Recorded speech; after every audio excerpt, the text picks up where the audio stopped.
Olá, amigas, amigos, nós estamos aí mais uma vez, como todas as terças-feiras, para nossa conversa. E a nossa conversa hoje é sobre tristeza. E por falar em tristeza, como anda a sua tristeza?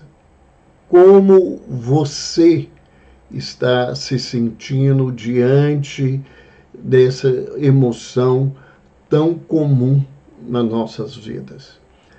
Você sabe para que ela serve, o que ela é, como que ela acontece, qual que é o papel do choro para o nosso organismo, o que nós podemos fazer para entender a tristeza na nossa caminhada? É sobre isso que nós vamos falar agora. E se você está nos acompanhando nesse instante e tem alguém que você sabe que seria importante saber sobre esse tema, lembre-se que essa live não fica gravada no Instagram. Então, chame as pessoas, mande um aviãozinho e avise que nós estamos nesse momento ao vivo para falar sobre tristeza, como lidar com ela no nosso dia a dia. Boa noite, D.R.A. Lima, boa noite, Vera Lúcia de Oliveira, seja bem-vinda. Nós vamos aguardar aí alguns instantes para avisar as pessoas que nós estamos já ao vivo, que elas possam entrar. Boa noite, Maria Bernadette. Berna, seja bem-vinda à nossa conversa de hoje, que é sobre tristeza.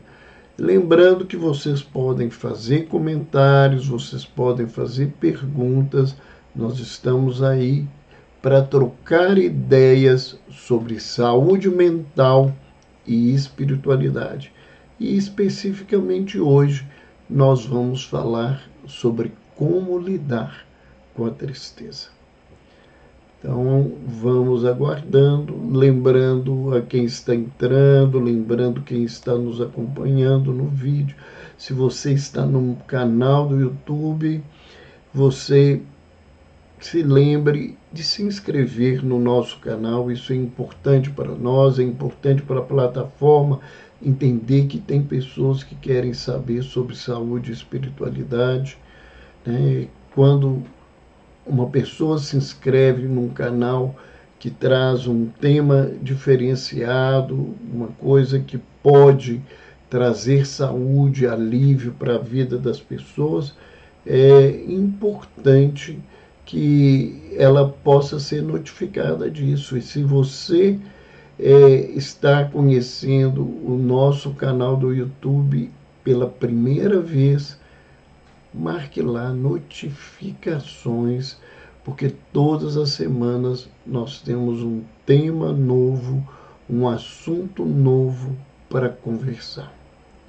E o nosso assunto de hoje é sobre tristeza. Você sabe como é que essas emoções acontecem?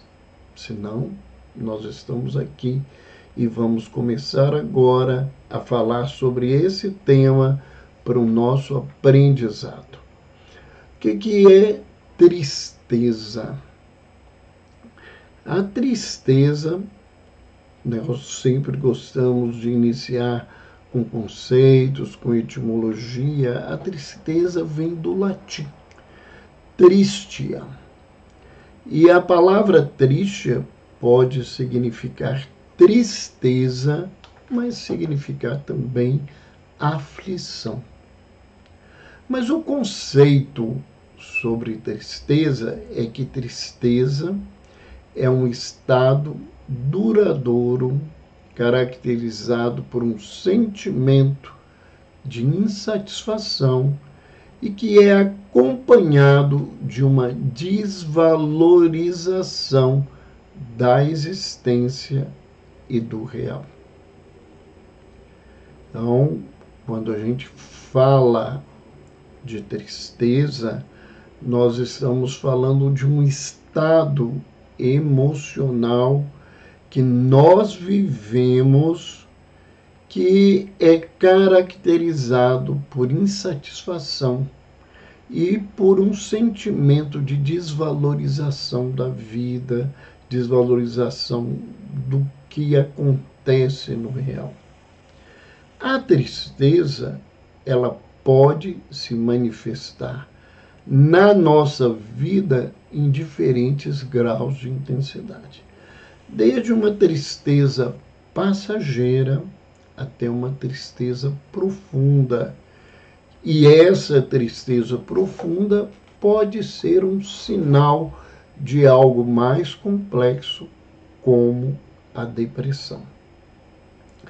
A tristeza é um sintoma da depressão, mas ela não é a única expressão da depressão, e existem pessoas deprimidas que não apresentam a queixa de tristeza. Boa noite, Nilma.m, seja bem-vinda, fique aí conosco. Nós estamos falando desse tema que é tão presente na vida das pessoas e às vezes as pessoas não sabem como lidar e o que fazer com a tristeza. Na maioria das vezes, as pessoas querem fugir dela, ou as pessoas que estão ao redor não querem que as pessoas que estejam tristes permaneçam assim. Há uma profunda rejeição por essa emoção.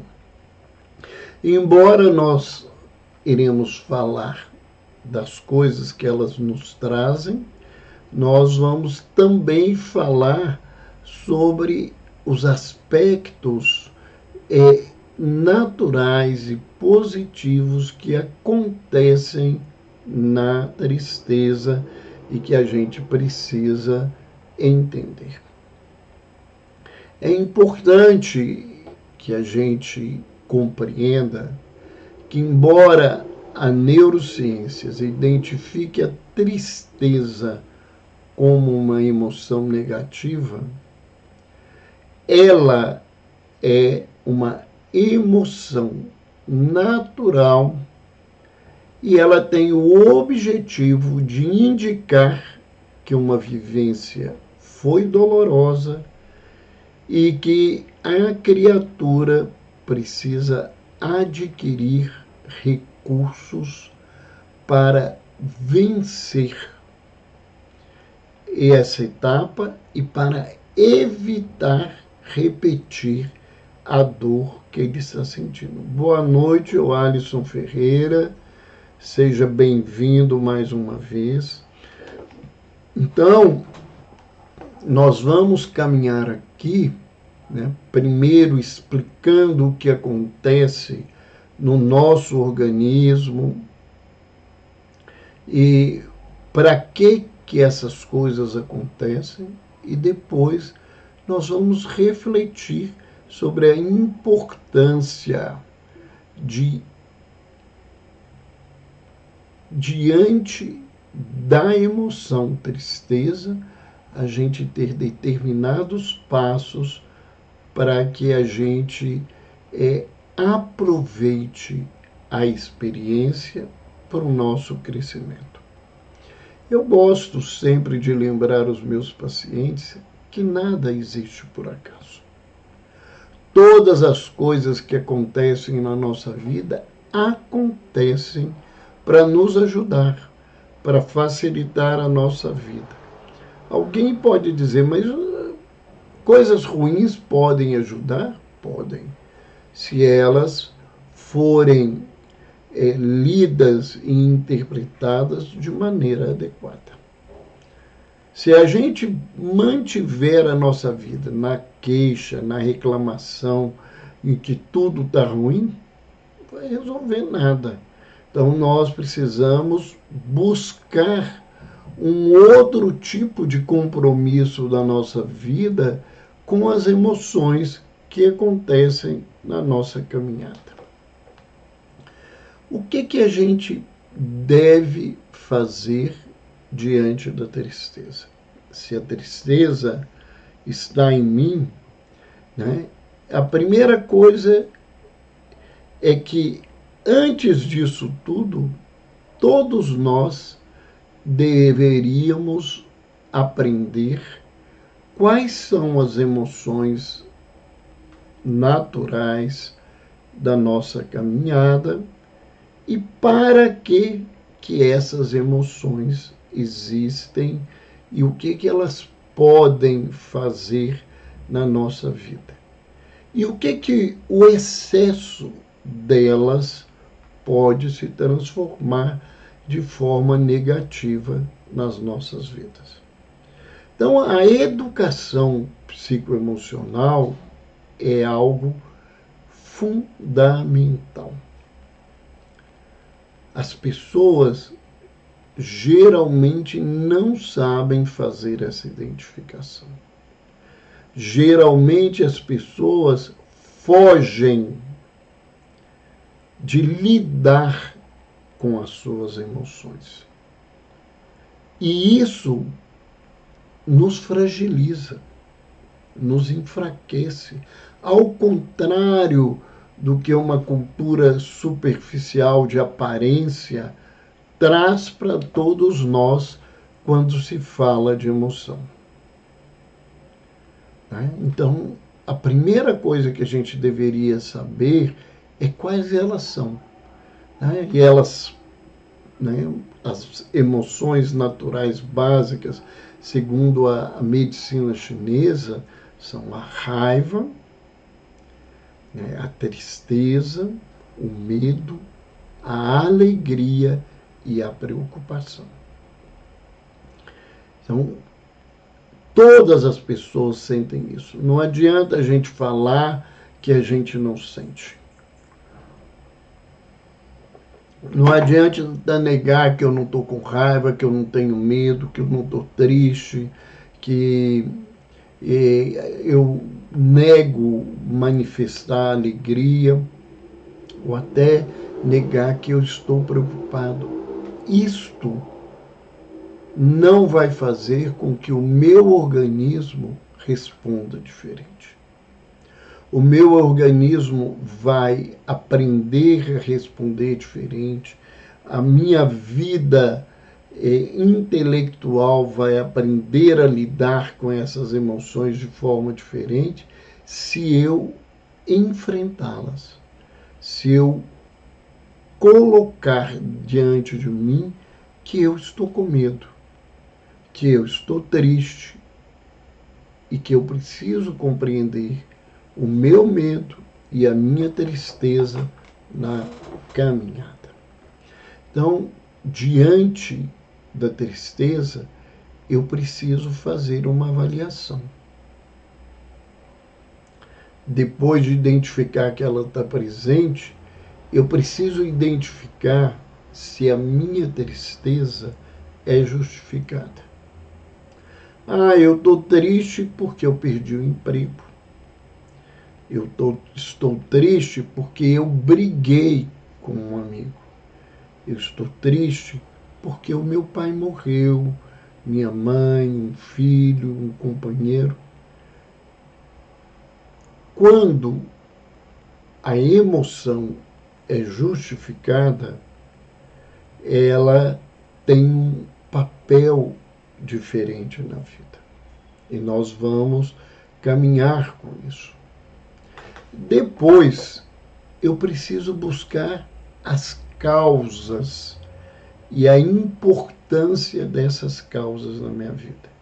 Eu estou triste porque eu não vou poder viajar no feriado. Isso pode ser ruim? Sim. Mas isso é a pior coisa da vida? Não. Eu posso criar outros modos de lidar com o meu feriado e o feriado ser tão bom ou até melhor do que determinadas viagens. Quando a gente fala de causa e importância diante de uma emoção, a gente tem que lembrar que as coisas elas dependem do ponto de vista e de quem está sentindo isso. Um indivíduo da minha idade falar que está triste e que ele não quer viver mais porque um carrinho de metal dele que ele tem há 30, 40 anos quebrou, isso não é justificável. É entendível, mas não é justificável.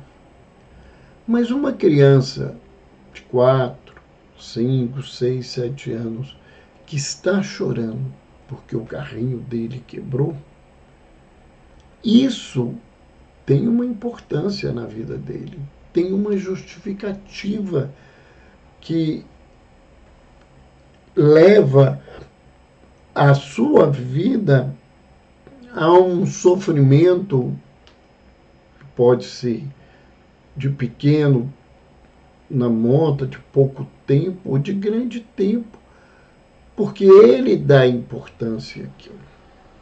Então, nós não podemos também definir a importância do ponto de vista do observador, mas do ponto de vista de quem está vivendo a emoção.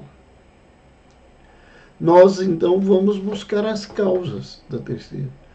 E uma tristeza que é bastante complicada e está muito presente nos quadros depressivos são as tristezas sem justificativa. Quando o indivíduo não sabe, de maneira alguma, ele não consegue identificar algo na vida dele que justificaria o choro, a tristeza, a vontade de morrer, de sumir, de se matar.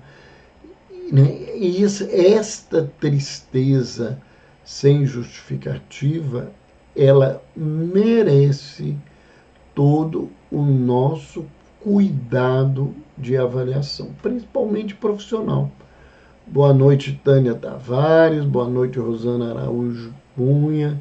Sejam bem-vindas à nossa conversa hoje sobre tristeza. Outra coisa que nós precisamos aprender diante da tristeza é a evitar aquilo que causa dor.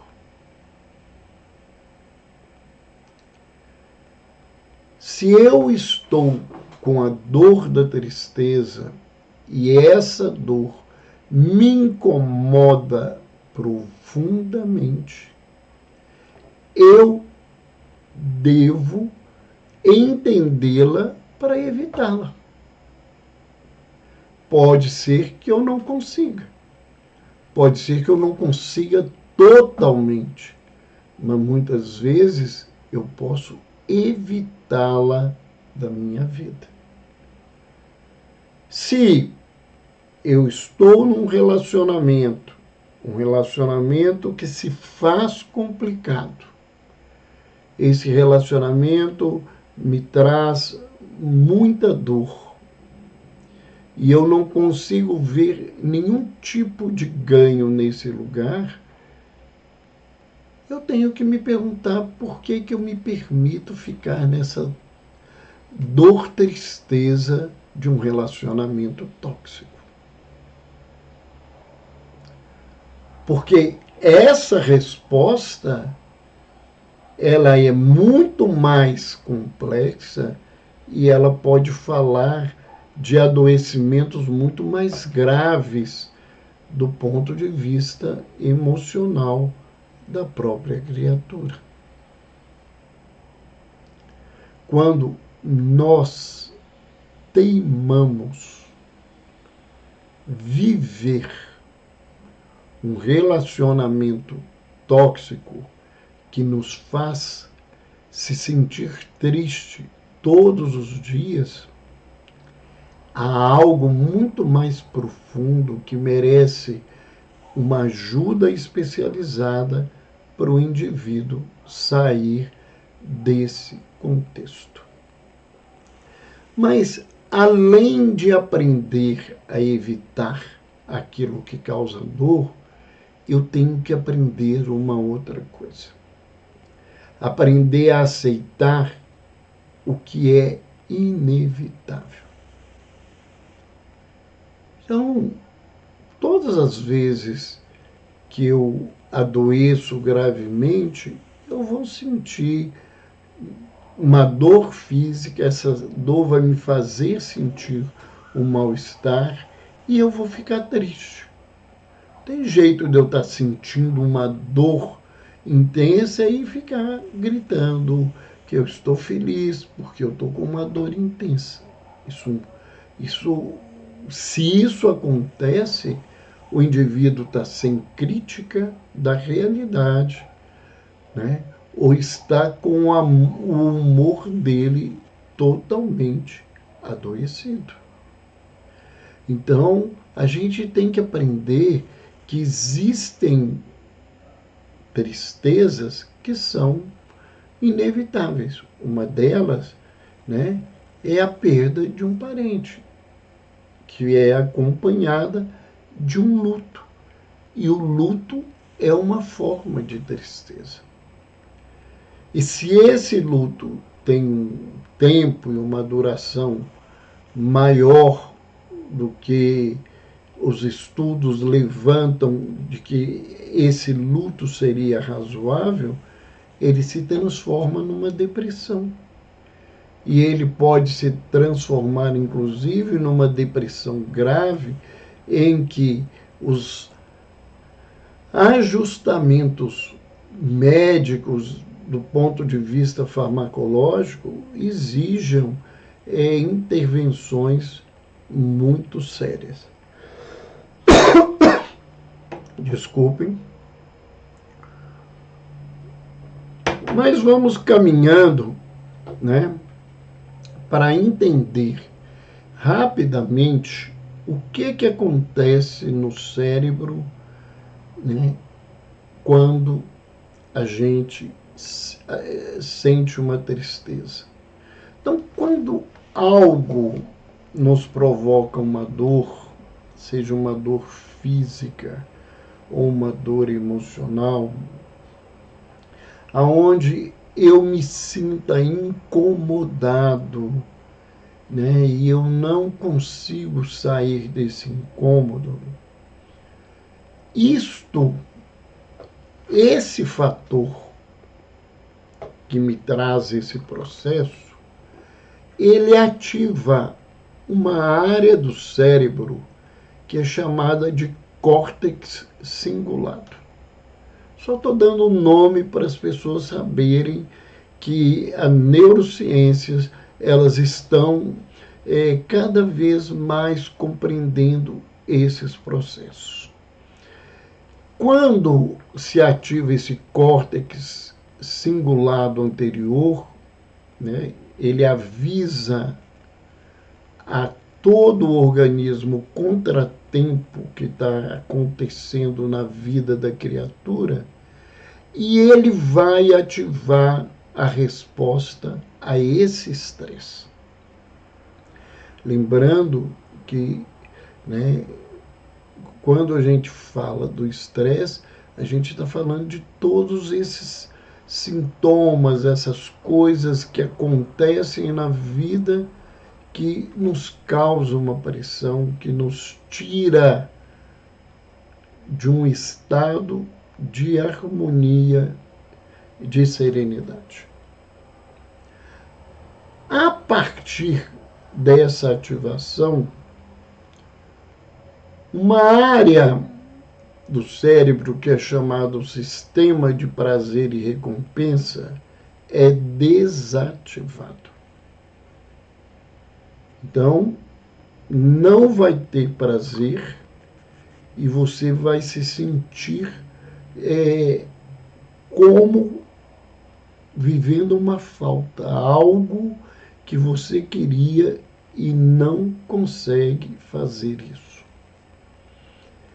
Enquanto isto acontece, nas regiões mediais do córtex pré-frontal, que é o córtex que está mais à frente, né, da testa, é uma região muito importante, essas regiões elas vão ficar mais ativadas. E qual que é o objetivo dessa ativação? É levar o indivíduo a avaliar a situação. Avaliar em todas as perspectivas, em todas as condições. Nesse caminho, uma outra área do córtex, então, são todas áreas mais externas do cérebro, ela é ativada, chama-se córtex genual, diminui os movimentos do indivíduo, provoca comportamentos mais retardados e faz com que a pessoa fique mais passiva diante das coisas. E ela faz, né, essa área que o indivíduo tenha sensações negativas, ele reduz a motivação e o corpo fica letárgico, fica parado, sem vontade de fazer nada. Que é quando a pessoa está triste faz. Ela reduz os seus movimentos, ela não tem motivação diante dela e o corpo não reage às coisas. Então, tudo isso acontece e alguém vai falar assim, mas isso é negativo. Tá. Essa é uma leitura. E não é uma leitura errada. É uma leitura. O que acontece diante de um contratempo que te faz sentir incomodado, né? E não ver na vida ou nas coisas nenhum prazer, né? Quando o cérebro faz toda essa reação negativa, ele está se ensinando que aquilo que provocou o contratempo deve ser evitado para que tudo isso não aconteça. E a situação, ela não se resume a isso. Porque à medida em que a pessoa vai ficando triste, e essa tristeza vai se tornando mais intensa, vai vir uma vontade de chorar.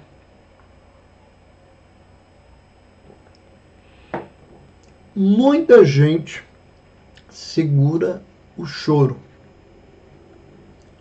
A nossa cultura ensina que o homem não chora, porque a nossa cultura é uma cultura machista, porque as pessoas, independente de gênero, sejam homens ou mulheres, são capazes de dizer a uma criança, né, hoje muita gente está mais vigilante, mas isso acontece constantemente, principalmente com pessoas que não têm uma educação psicoemocional, que aquilo não é para homem quando o menino está chorando e que aquilo é papel de mulherzinha. É algo extremamente infeliz que é expressado por uma criança que vai muitas vezes segurar o choro, e esse choro, né, o impedir esse choro vai trazer reações ruins para a criatura. A Adriana Carneiro, a Drica entrou, disse que ela é muito chorona. Olha, Adriana, eu também sou muito chorão. Qualquer coisa eu choro. Meus filhos dizem que eu choro por propaganda. E não é mentira, não. Isso é propaganda fornida. Então, na época de Natal, eu choro. Eu tenho nenhum problema com choro, não tenho nenhum preconceito em chorar, né? Às vezes eu tenho que controlar o choro, porque eu estou fazendo uma palestra, eu estou falando algo, eu estou ouvindo alguém com a sua dor e aquela emoção.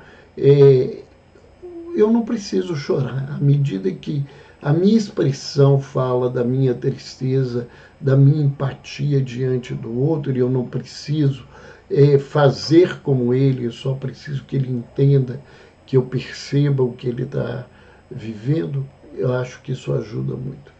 Boa noite, Carolina Britos. Boa noite, Niva Guimarães Lodi. Seja bem-vinda, dona Niva. Boa noite, Campos José. Ivaldo, seja muito bem-vindo. Qual que é o papel do choro? O que acontece? O choro é o resultado da ativação de uma outra área do cérebro, que é a amígdala. A gente fala muitas vezes, o leigo, quando fala de amígdala, ele lembra da amígdala palatina, né, que está na área da garganta, mas não é essa amígdala, né? Porque a palavra amígdala, ela quer dizer que tem uma semelhança na forma de amêndoa. Então, existe também, né, na região do tálamo uma área que é a amígdala, e essa amígdala, quando ativada, ela aumenta a frequência, a pressão arterial, e toda essa pressão vai levando o indivíduo a chorar. Ao contrário do que as pessoas pensam, chorar, a princípio, ela aumenta realmente as reações de estresse e intensifica a tristeza. Isso é uma realidade. Boa noite, Laura, seja bem-vinda. Boa noite, RV Linhas NS, seja bem-vinda. Bem-vinda, Ana Lúcia A. Estávamos sentindo sua falta aí hoje na nossa conversa. E estamos aqui falando do choro, para quem está entrando agora. Nossa conversa hoje é como lidar com a tristeza. Lembrando que eu não estou falando de depressão. Eu estou falando da emoção. Porque a depressão é um quadro, um transtorno mental que a gente trabalha muito no nosso canal. Mas hoje eu estou falando dessa emoção, da importância de entendê-la e de ver como ela nos ajuda na nossa vida. Boa noite aí, loja Modinhas Kids, sejam bem-vindas, todos vocês. Então, durante o choro, o que acontece no nosso organismo? Né? Ele aumenta o estresse, ele intensifica o sentir tristeza, então a tristeza fica maior, ela diminui a reação imunológica, então enquanto você chora, você tem menos proteção no organismo. Mas por que acontece isso? A Rosana está dizendo, eu era muito chorona, agora já choro menos. Eu ouço muitas pessoas, às vezes, me dizerem, Rosana, que já choraram tanto na vida que as lágrimas secaram e que hoje não conseguem chorar. Né? Geralmente, quando eu ouço isso, eu trabalho com as pessoas para elas pensarem se o não chorar é bom ou não na vida e o que elas identificam quando essa vontade vem e o choro não vem, né? Para que entenda isso. Porque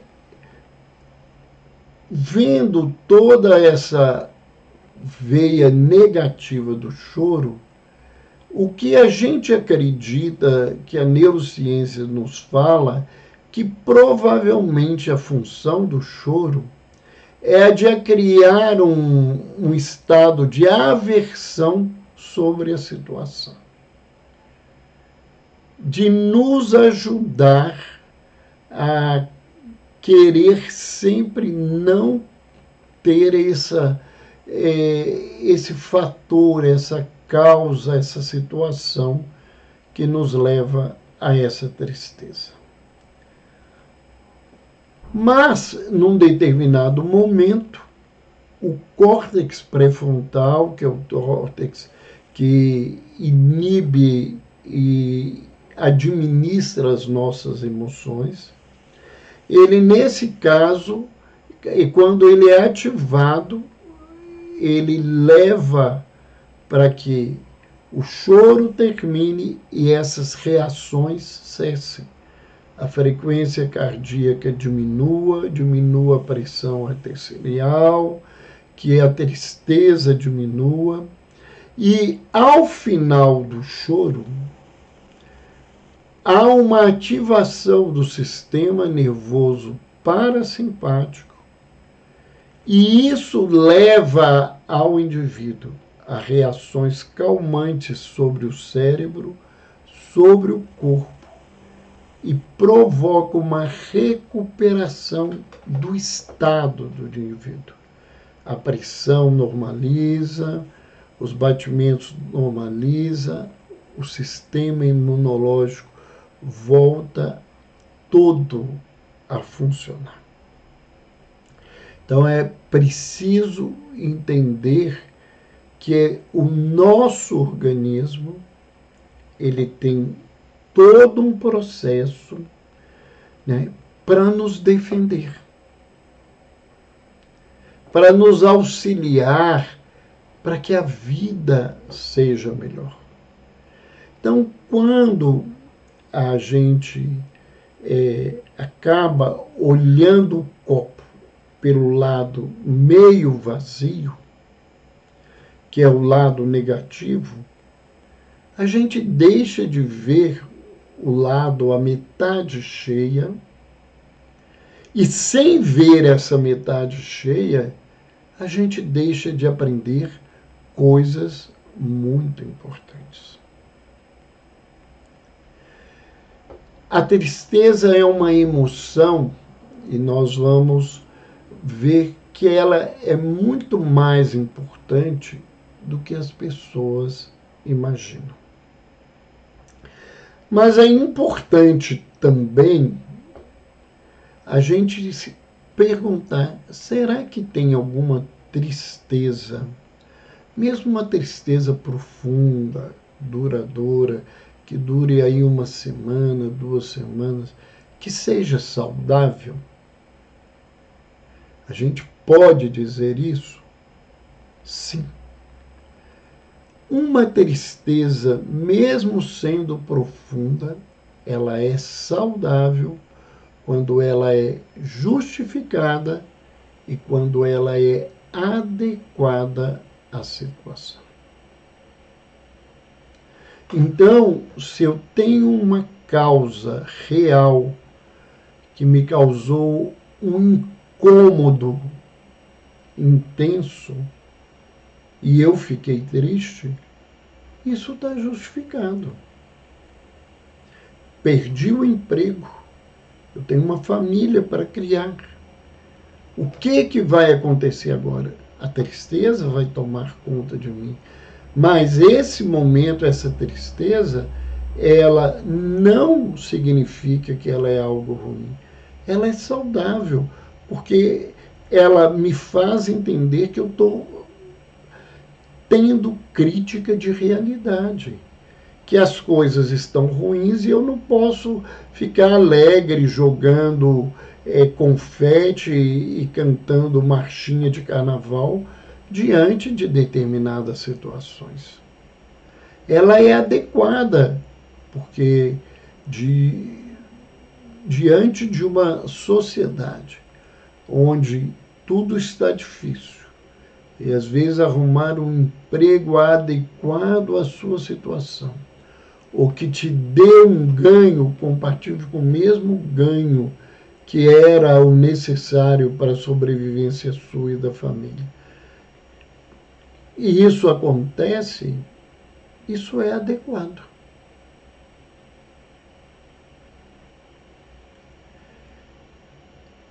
É justificável que eu fique triste porque o meu time de futebol perdeu.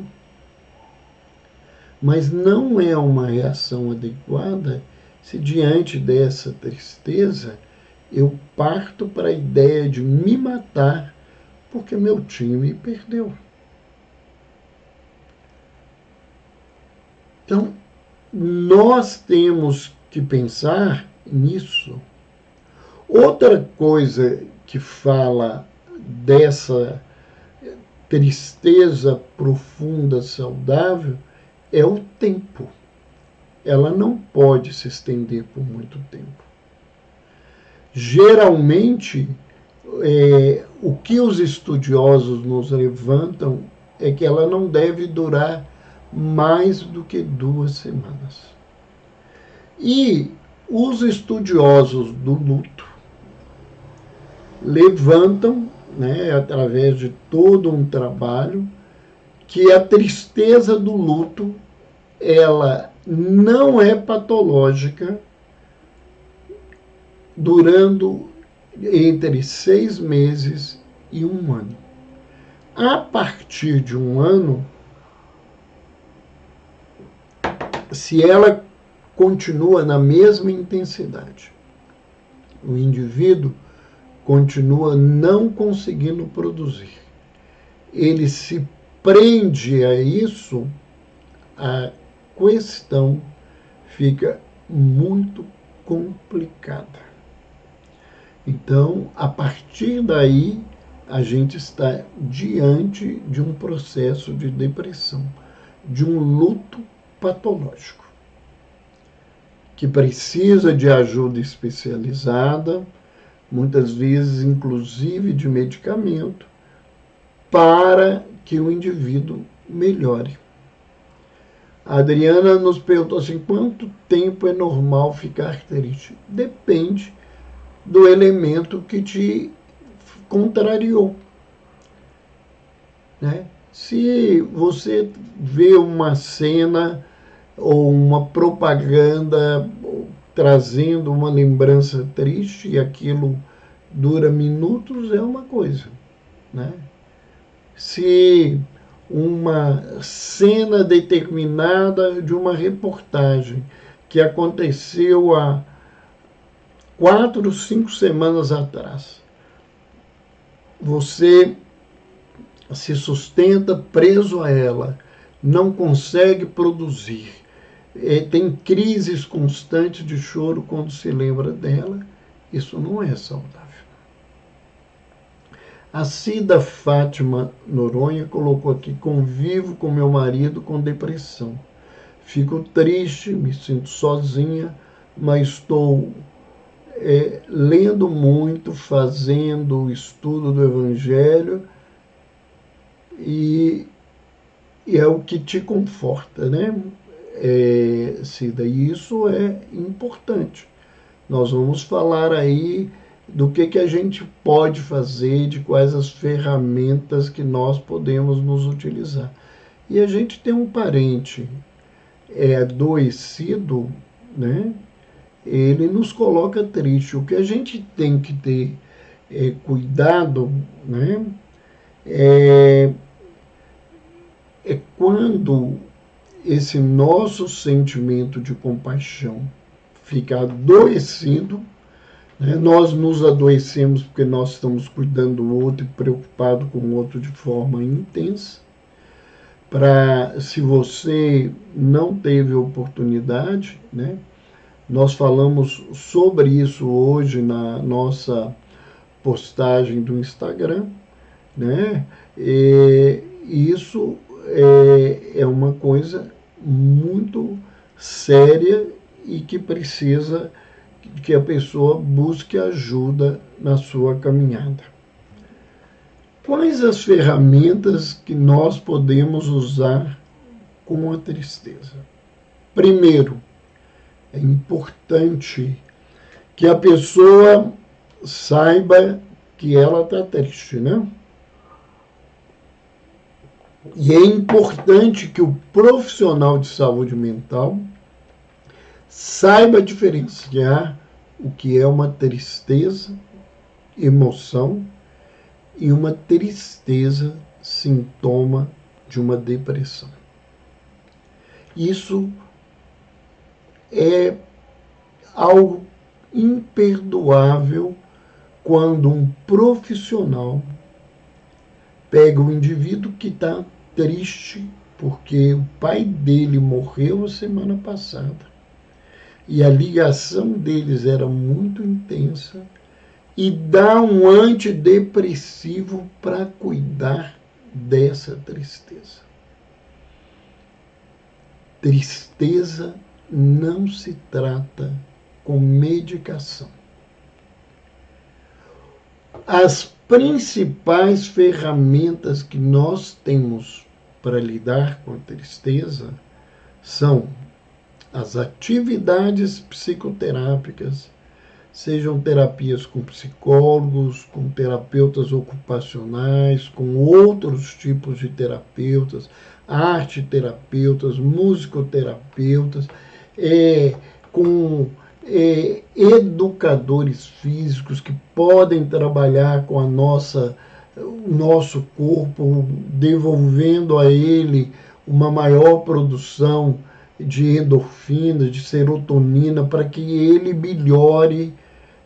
Essas atividades terapêuticas que devem ser usadas. Nós não temos que dar remédio para uma pessoa que está triste. Nós temos que encaminhar essa pessoa, se ela não está dando conta de ficar livre dessa tristeza, e uma tristeza muito comum, que é mais duradoura, que nós já falamos aqui, que é o luto, caminhar para um psicólogo, para um outro terapeuta da sua confiança, para que o paciente possa trabalhar essas emoções e possa vencer essa etapa. Outras ferramentas são as ferramentas da espiritualidade. Então aí nós temos a oração, que é a ferramenta da espiritualidade mais presente em todas as culturas humanas. E nós sabemos que hoje há trabalhos que mostram que uma oração, ela modifica o estado cerebral, ela melhora o sistema de prazer e recompensa e o indivíduo melhora o todo. Nós temos a meditação, nós temos as reflexões, as visualizações terapêuticas, né? Nós temos vários trabalhos que podem ajudar o indivíduo diante da tristeza. E para a nossa visão em particular, a principal função dessas terapias diante da emoção é fazer o indivíduo entender essa emoção e o que ela quer para ele. Por isso que eu falo sempre, quando as pessoas estão tristes e me procuram, e eu pergunto, né? O que te fez ficar triste? Qual é o motivo da sua tristeza? Porque a tristeza é uma emoção que nos leva para dentro. Ninguém fica triste para fora. As pessoas percebem a sua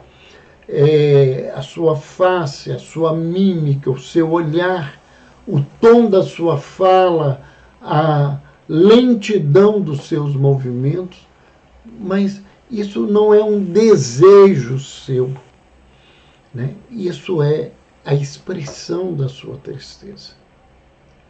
Ela nos leva para dentro, para perguntar o que está acontecendo comigo. O que houve ao meu redor que me fez chegar aqui e por que eu me mantenho nesse lugar? Aí eu estou triste porque o meu colega falou que eu sou um idiota. E você se sente um idiota? Você está triste ou você está escondendo a sua raiva? Ou aquela fala está repercutindo que fala anterior que já aconteceu na sua vida? Que vivência que te fez sentir idiota e que isso te incomodou e ficou guardado muitas vezes dentro de você? Esse trabalho é que precisa acontecer. Nós temos que sair da cultura, né, que a gente quer sedar as emoções. A Organização Mundial de Saúde afirma, pelas suas estatísticas, que o Brasil é o país mais ansioso que existe, porque é o país onde mais se vende medicamentos para ansiedade. Eu fico questionando muitas vezes se é essa a realidade ou porque a nossa cultura, e ela envolve profissionais e leigos, é uma cultura de negar as emoções, de querer escondê-las. Então, nós vemos muita gente triste tomando antidepressivo, porque o profissional, primeiro, não soube diferenciar uma tristeza de uma depressão, e depois pode ser que ele seja mais um elemento dessa cultura, que a gente quer algum remédio, alguma coisa para esconder algo com que eu não quero viver. Então isso é muito mais complicado, né? Então nós precisamos parar de querer sedar. Nós temos é que entrar diante da nossa vida e buscar o nosso caminho. Boa noite aí, Fernando Reis, Cacau M. Gomes, seja bem-vinda novamente. Adriana Mavale, seja... Boa noite, Margarete Cesarino, diretamente de São Paulo. Seja bem-vinda mais uma vez. Lidiane Souza, seja bem-vindos. Nós estamos falando sobre tristeza. Na realidade, nós estamos na nossa, né, caminhada nesse momento de entender as ferramentas que a gente precisa usar quando a gente identifica esse sentimento, essa emoção na nossa vida. E, né, como diz a música, por falar em tristeza, onde anda você, onde andam os seus olhos, que a gente não vê, né? As pessoas, né, demarcadas por essa questão da tristeza, né? E nós temos ainda uma questão muito difícil, né? É que tem gente que usa a sua tristeza como um instrumento de manipulação, porque ela passa a ter ganho secundário de atenção que ela não tem, de gente que está ouvindo. Então, ela se mantém naquela postura, não sai daquele lugar para um ganho secundário. Isso é maldade? Não, às vezes é uma carência tão grande que o indivíduo vive isso. Mas a atividade, a terapia vai ajudar a mudar esse lugar. Se ela busca a espiritualidade, ela começa a entender a sua responsabilidade na vida. Todos esses dois recursos, quando uma ferramenta está presente, que é o autoconhecimento, vai fazer uma grande diferença.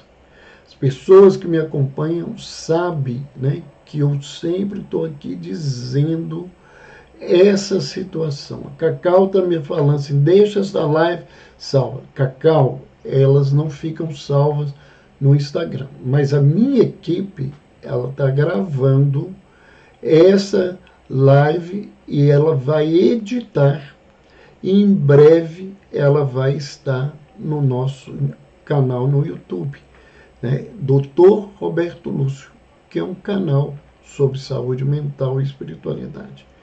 Então, não precisa achar que você não vai ter oportunidade de ouvi-la por não ter assistido toda a live, mas nós vamos colocá-la no nosso canal do YouTube. E se você ou alguém que visitar o nosso canal, vai ver que ali tem centenas de lives, de entrevistas, tem entrevista com outras pessoas, pessoas que estão aí todos os dias na mídia, amigos, companheiros nossos de jornada, ensinando e aprendendo o tempo todo como nós mesmos. E nós estamos aí, né, com workshops, aulas que podem ajudar. Então é só entrar no YouTube, procurar Dr. Roberto Lúcio, Dr. Roberto Lúcio, e vocês vão achar, né, o canal. Se inscrevam se não conhecem, para nos ajudar a divulgar o canal na plataforma, para as pessoas poderem conhecer esse trabalho. As pessoas sabem que o meu grande objetivo é levar para o leigo uma visão de uma saúde mental com ferramentas de espiritualidade que possam transformar as nossas vidas. Esse é o meu grande objetivo, é que as pessoas possam entender isso, né? É trazer para quem nos acompanha uma experiência de mais de 40 anos. Quem está aí a primeira vez pode né, avaliar o nosso trabalho. Nós temos lá as informações nossas no canal, as nossas informações no Instagram. Todos os dias eu posto alguma coisa sobre saúde mental, né? E espiritualidade. Hoje eu falei sobre fadiga por compaixão, né? Pessoas que adoecem e às vezes se deprimem no trabalho de ajuda, de cuidado, principalmente com pacientes crônicos, sejam profissionais, leigos ou cuidadores, né? Fernando está assim, gostaria de ouvir o senhor falar sobre síndrome de Tourette na visão clínica e espiritual, quando possível. Fernando, nós vamos procurar os aspectos espirituais da síndrome de Tourette. Estou te dizendo com sinceridade, né? Não me lembro nesses 40 anos a gente ter escutado isso ainda. Vamos buscar e logo que possível nós vamos falar sobre essa síndrome, né? E trazer aí aspectos espirituais que possam ajudar. Cleidmara Azevedo, seja bem-vindo. Alice Cristina 20, todos bem-vindos, né? Lembre-se, então, depois de poder assistir essa nossa live, se ela criou interesse para vocês. No mais, agradeço a todos que estiveram conosco desde o início. Rosana está colocando aqui, muito bom. Eu sou chorosa, mas não tenho muita tristeza, embora enfrente grandes desafios com meu filho, que tem esquizofrenia. Mas ele está bem, depois de 15 anos, teve uma crise em agosto. Torço aí para que ele fique bem, Rosana, e que você possa ficar tranquila, né? E é realmente, às vezes, um grande desafio estar cuidando e lidando com pacientes com transtornos mentais crônicos. Então, quem ficou conosco até agora, boa noite, bons sonhos, um bom sono, e que vocês possam ter um resto de semana, quinta-feira é um feriado, em paz e tranquilidade. Obrigado aí pelos agradecimentos, Nilma, Cacau. É muito gratificante para mim tê-los sempre aí conosco, e todas as terças-feiras nós estamos aí de volta. E que para quem está nos assistindo no YouTube, bom dia, boa noite, pode ser qualquer hora, boa tarde, porque nós estamos lá e temos muito material para vocês poderem aproveitar. Um beijo no coração e fiquem em paz.